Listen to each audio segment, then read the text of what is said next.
Let's embed a chart. Make sure that you catch the audio cast to as an explanation about the difference between embedding and linking, if you would. To embed a chart, actually what we're doing is embedding the data from a spreadsheet, and that spreadsheet is embedded in the PowerPoint um, presentation rather than being linked out some side. To do that, I'm going to come down and I'm just going to click on this Insert Chart icon. I choose a chart type, and again, that the AutoCast will talk about the differences in chart types, the importance of that. I just come down, I choose the type that I want from this gallery. It's a very complete gallery, and I'm going to choose this guy, just a stacked cylinder. I'm going to double click, and bang, I have my chart over here on the left. I have my spreadsheet over here on the right. The two are tied together. This is my categories. Obviously, categories are things like years, or commonly actually years, or product category, something like that. I'm going to use them as years, and I'm going to come in and our sales chart's going to be covering 2005, 2006, 2007, and 2008. And the things we're going to sell, I think we're going to have gadgets and widgets and bobbins, I guess. And let's see, in 2005 we had 2,000 of those, and we did a little better the next year. In 2007 we still weren't doing bad, but things were slowing down. Let's do it like this. Let's make it about 2,800. Oops, sorry.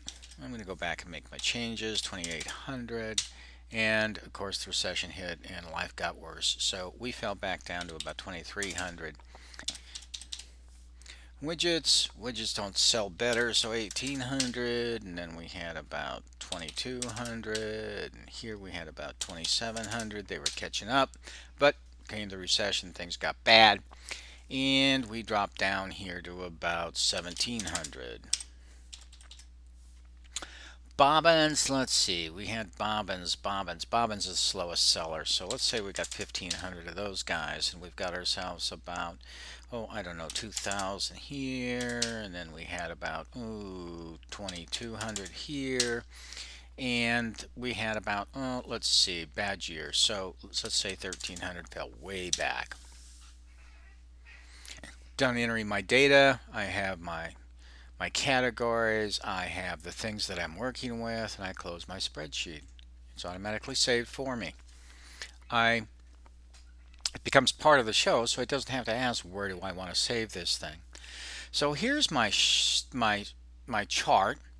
I'm thinking to myself, well, you know what I'd rather have? I like those charts where I have this, these columns that represent my widgets, my gadgets, my things, and so um, I think I'm going to change this chart type. I'm not stuck with this thing. I'm going to change it, I guess, because I'm thinking, I don't know, these stack columns aren't working for me. Notice that if I hover, though, before I make my change, if I hover over something, it tells me, that screen tip does, it kind of tells me what thing that is and what year and what the value is. So these are my bobbins, and telling me what year I'm working with, and these are my widgets, and 1,800 of them, and then I get down here in my gadgets for 2,000. So just kind of a way to check to know that what I'm talking about. I'm going to select my chart. I'm going to come over to change chart type. I'm going to click on that button. I get my gallery back, and I go find myself another chart. It's just a question of which kind of chart you want to use. Bars and columns are certainly the most popular, along with pies. I'm going to go ahead and grab my clustered cylinder type. Here we go. That's the chart I'm looking for. And so I'm thinking, okay, well, this is great, but man, does this never work? This definitely does not work with my color theme. What can I do to improve that? And so I think what I'm going to do is come up and I'm going to play with this chart style first.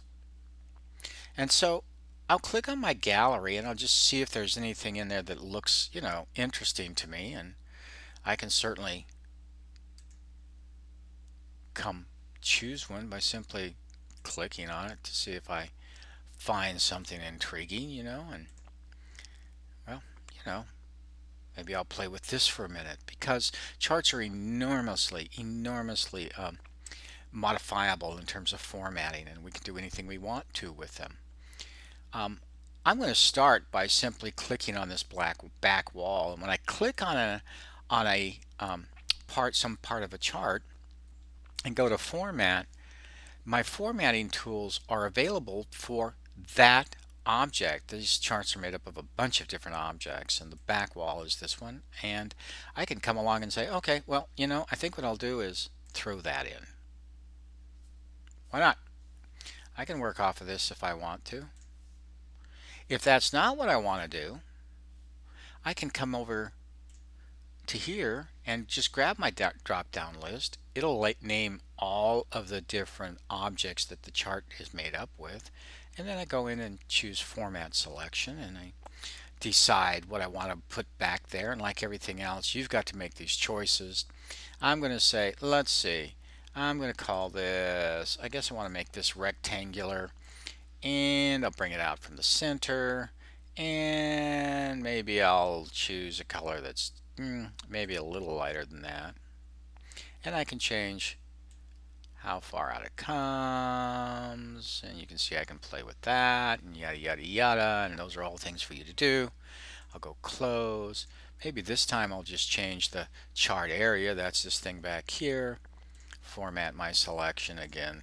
Do some gradient fill thing. Decide how I want it, where I want it to come from, what color I might want that to be, and off I go. Okay? You can see all kinds of ways to play with this thing. Be careful. It is um, it is definitely one of the what should I say? One of the more um, tricky places to play. I mean, you can overdo these things so easily. I am definitely going to be overdoing this by the time I finish messing around here. But I just want to demonstrate that there's so much to be done, and just let you know to play with it. Um, once you have those choices made, what I would suggest you to do is, you know, um, play with each of these options.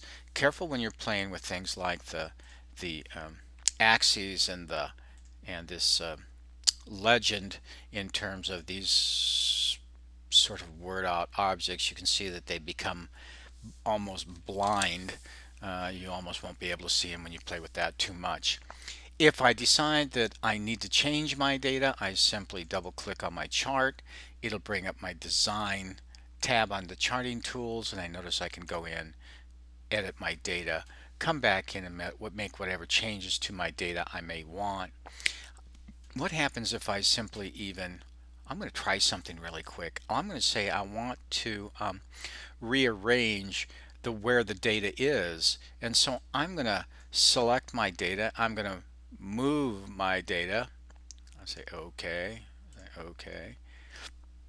and you'll notice, if you'll recall, that let me just delete this out of here. You'll notice that in when we try to embed um, or move data in an embedded spreadsheet like this, unlike in an normal Excel spreadsheet, we can't do it. We've created the chart. The chart's not going to let me change the arrangement of my data. Okay, so be careful and be aware of that. Here I've got an extra column. I can get rid of that by going back in and saying, okay, I don't want this column. I'm just going to delete it. Okay, and now that extra column's gone. I can add stuff, I just can't rearrange it.